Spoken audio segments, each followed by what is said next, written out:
नमस्कार दोस्तों, आप सभी का स्वागत है आपके अपने YouTube चैनल मानव जीवन में। दोस्तों, लाइफ में सभी आगे बढ़ना चाहते हैं और लाइफ में आगे बढ़ने के लिए हमें रोज ही कुछ नया सीखना चाहिए और आगे बढ़ना चाहिए। तो चलिए आज की प्रस्तुति शुरू करते हैं। नमस्कार दोस्तों, सभी व्रतों में एकादशी व्रत को सबसे अधिक महत्वपूर्ण माना जाता है।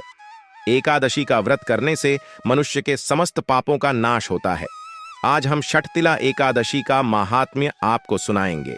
माघ माह के कृष्ण पक्ष की एकादशी को षटतिला एकादशी कहा जाता है। इस वर्ष यह एकादशी 6 फरवरी को पड़ रही है। तो चलिए जानते हैं षटतिला एकादशी का महात्म्य और कथा। एक बार धर्मराज युधिष्ठिर भगवान श्री कृष्ण से पूछते हैं, हे केशव, तुम तो सब कुछ जानते हो, तुम सब झांसा हो। संसार में मनुष्यों के कल्याण के लिए तुमने बहुत ही महत्वपूर्ण गीता का उपदेश भी दिया है और तुमने मुझे अनेक व्रतों और एकादशी का भी महत्व बता दिया है। किंतु आज मैं तुमसे माघ मास के कृष्ण पक्ष में आने वाली एकादशी का महत्व जानना चाहता हूं। उसे एकादशी का क्या नाम है, उसकी विधि क्या है तथा उस एकादशी के दिन किस देवता का पूजन किया जाता है। भगवान श्री कृष्ण कहते हैं, हे राजन, संसार के कल्याण के लिए आपने उत्तम प्रश्न किया है। इसीलिए मैं आपको पौष के शुक्ल पक्ष में आने वाली एकादशी का महत्व समझाता हूं और इस दिन मनुष्य को पुत्र, धन, संपत्ति, वैभव आदि की प्राप्ति के लिए कौन से कार्य करने चाहिए इसके बारे में भी बताता हूं। इसीलिए आप इसे ध्यानपूर्वक सुने। हे राजन, पौष शुक्ल पक्ष की एकादशी को षटतिला एकादशी कहा जाता है। मनुष्य को विधिपूर्वक इस एकादशी का व्रत करना चाहिए। यह सब पापों को हरने उत्तम विधि है। समस्त कामनाओं को पूर्ण करने वाले भगवान नारायण स्थिति के आदि देवता हैं। अब मैं तुम्हें षटतिला एकादशी का फल प्रदान करने वाली एक महान कथा सुनाता हूं। इस कथा का श्रवण करने मात्र से ही मनुष्य को 100 यज्ञ करने का फल प्राप्त होगा। उसे उत्तम संतान की प्राप्ति होगी और धन धान्य से उसका जीवन भर जाएगा। इस दिन गाय माता को चुपचाप खिला देना, यह एक गुप्त चीज जो हम आपको आगे वीडियो में बताएंगे, इसलिए वीडियो को काट काट कर मत देखना। हमारे प्राचीन धर्म ग्रंथों में गाय को एक अत्यंत महत्वपूर्ण और पवित्र पशु माना जाता है। शास्त्रों में गाय को माता कहा गया है और समस्त देवी देवता इनका पूजन करते हैं। गौ माता के शरीर में 33 कोटि देवी देवताओं का निवास होता है। गाय एक अत्यंत पवित्र, निर्मल, शांत, निष्पाप जीव है। ऋग्वेद में इसे संसार का पालन पोषण करने वाली कामधेनु माता कहा गया है। इसके दर्शन मात्र से मनुष्य के हजारों पाप नष्ट हो जाते हैं। इसीलिए कभी इस निष्पाप गौ माता पर अत्याचार नहीं करना चाहिए। गाय को कभी मारना नहीं चाहिए और कभी उन्हें कष्ट नहीं देना चाहिए। गाय को मारना शास्त्रों में सबसे बड़ा पाप माना गया है। दोस्तों, भगवान श्री कृष्ण को गायों से विशेष लगाव था।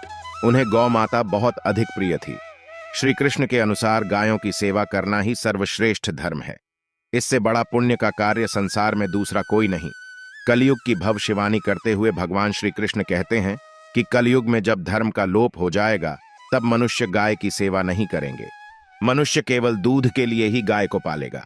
दूध के लिए वह गाय को बहुत कष्ट देगा, जिसके परिणाम स्वरूप कलयुग में पाप और अधम उसके चरम पर होगा। कलयुग के का लक्षण बताते हुए श्री कृष्ण कहते हैं, जब संसार से गायें समाप्त हो जाएंगी तब कलयुग का अंत होगा। जो मनुष्य कलयुग में भी गाय की निस्वार्थ भाव से सेवा करेगा वह सुख समृद्धि प्राप्त करेगा।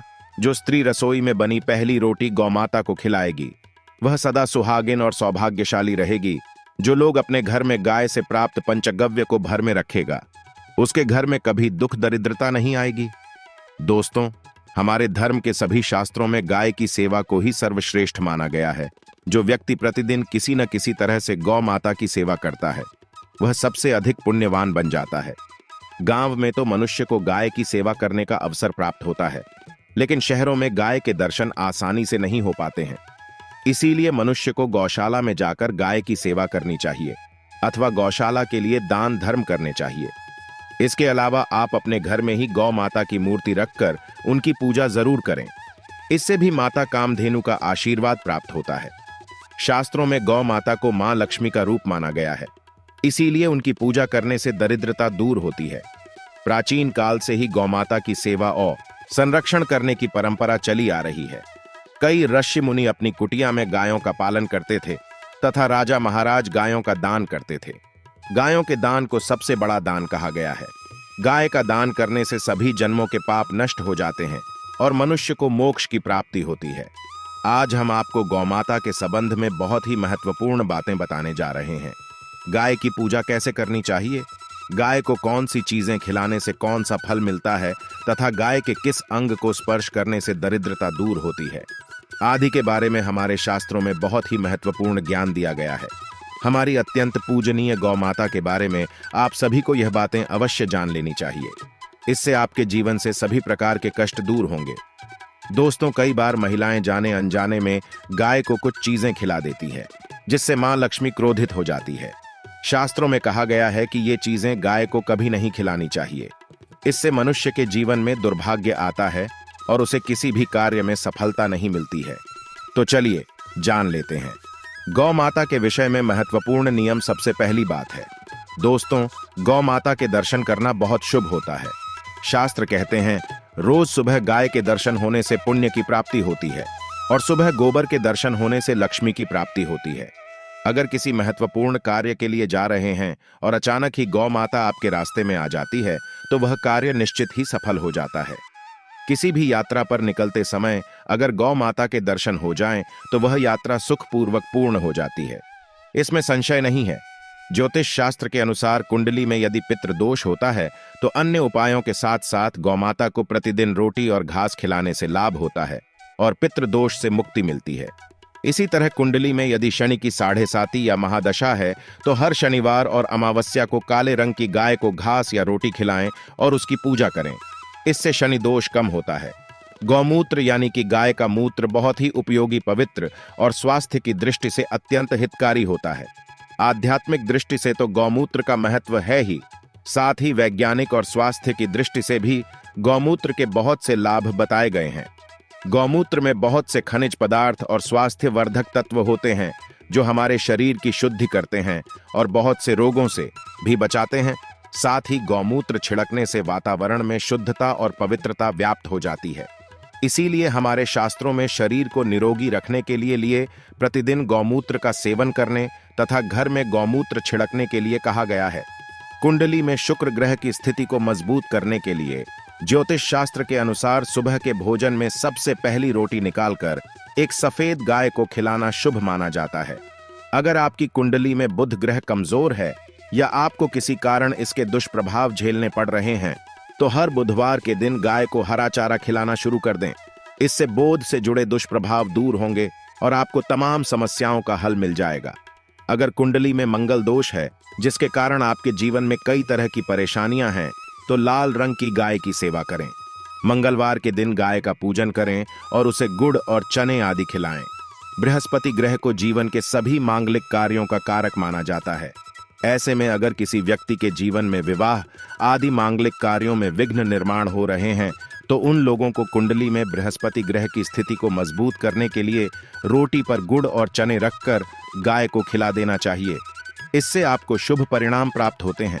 अगर घर में अशांत दी है, लड़ाई झगड़े होते रहते हैं तो घर में सुख शांति बनाए रखने के लिए घर के अंदर गाय के गोबर से बने उपले को जलाना चाहिए और उसका धुआं संपूर्ण घर में फैलाना चाहिए। इससे घर की नकारात्मक ऊर्जा नष्ट होती है और सकारात्मक ऊर्जा में वृद्धि होती है। गाय के दूध, दही, घी, गोबर और गौमूत्र से बनने वाले मिश्रण को पंचगव्य कहते हैं। पंचगव्य को पापनाशक कहा जाता है और हिंदुओं की एक धार्मिक विधि प्रायश्चित करने में इसका उपयोग किया जाता है।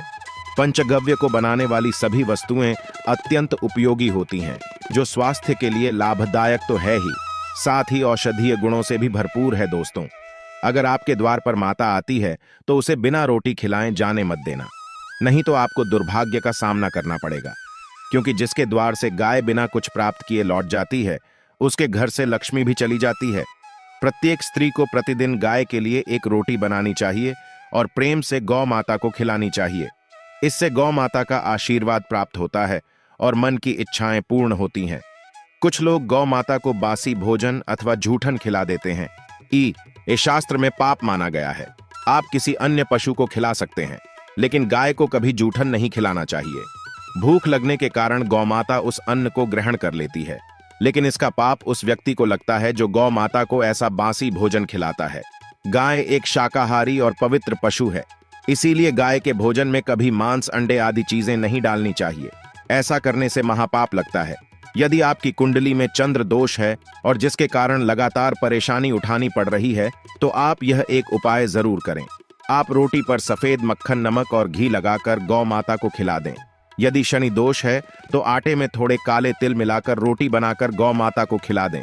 इससे शनि दोष समाप्त होता है।